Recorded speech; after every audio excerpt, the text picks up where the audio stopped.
everybody. Byron Cox coming to you, getting ready to do day 5 of our Read Daily and Daily Personal Development Challenge. And remember, we're reading out of the new Psycho-Cybernetics by Maxwell Maltz, and we stopped last time on page 12, so I'll just pick up right there where we left off. When a facial disfigurement is corrected by plastic surgery, dramatic psychologic changes result only if there is a corresponding correction of the mutilated self-image. Sometimes the image of a disfigured self persists even after successful surgery, much the same as a phantom limb may continue to feel pain years after the physical arm or leg has been amputated. I began a new career. These observations led me into a new career. In 1945 or so, I became definitively convinced that many of the people who consult the plastic surgeon need more than surgery, and that some do not need surgery at all. If I were to treat these people as patients, as a whole person rather than as merely a nose, ear, mouth, arm, or leg, I needed to be in a position to give them something more. I needed to be able to show them how to obtain a psychological, emotional, and spiritual facelift, how to remove emotional scars, how to channel their attitudes and thoughts as well as modify their physical appearance. This determination launched me on a continuing process of pointed observation, documenting my own case histories, lecturing both to peers and to the public, then writing this book, first published in 1960. This book caught the public's imagination in a special way.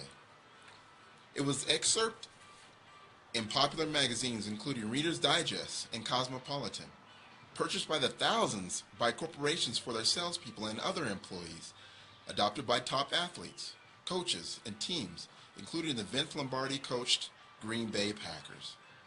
Its success led quickly to many speaking engagements, seminar tours, radio and television interviews, even my own radio program. Invitations to speak about my discoveries came from churches, colleges, and corporations. Ultimately, I also wrote several other books, extensions of this one, including The Magic Power of Self-Image. Late in my life, 3 decades after its first publication, I was gratified by Psycho-Cybernetics continues to sell tens of thousands of copies each year, almost entirely thanks to word-of-mouth recommendations, and is inspiring to new interpretations. With each passing year, as I accumulated more experience teaching the power of self-image, counseling, and monitoring the results people achieve with this information, I became more convinced than ever that what each of us really wants deep down is more life, something I termed aliveness, the appearance of living a life unrestricted by self-image imposed artificial limits. Happiness, success, peace of mind, whatever your own conception of supreme good may be, is experienced in its essence as more life. When we experience expansive emotions of happiness, self-confidence, and success, we enjoy more life.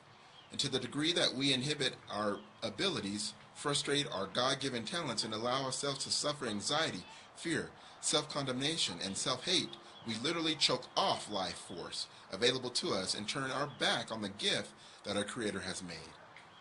To the degree that we deny the gift of life, we embrace death.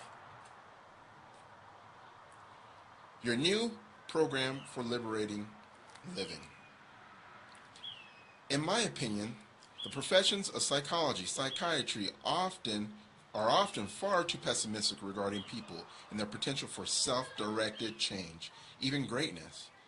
Since psychologists and psychiatrists deal with so-called abnormal people, the literature is almost exclusively taken up with various abnormalities, with some people's tendencies towards self-destruction.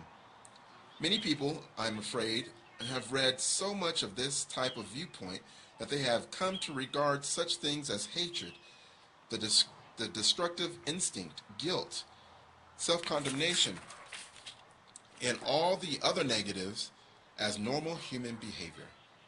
Average persons feel awfully weak and impotent when they think of the prospect of pitting their puny will against the negative forces in human nature in order to gain health and happiness.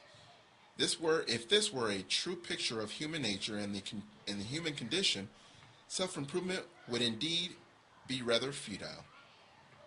However, I believe, and the experience of my many patients have confirmed the fact, that you do not have to do the job alone.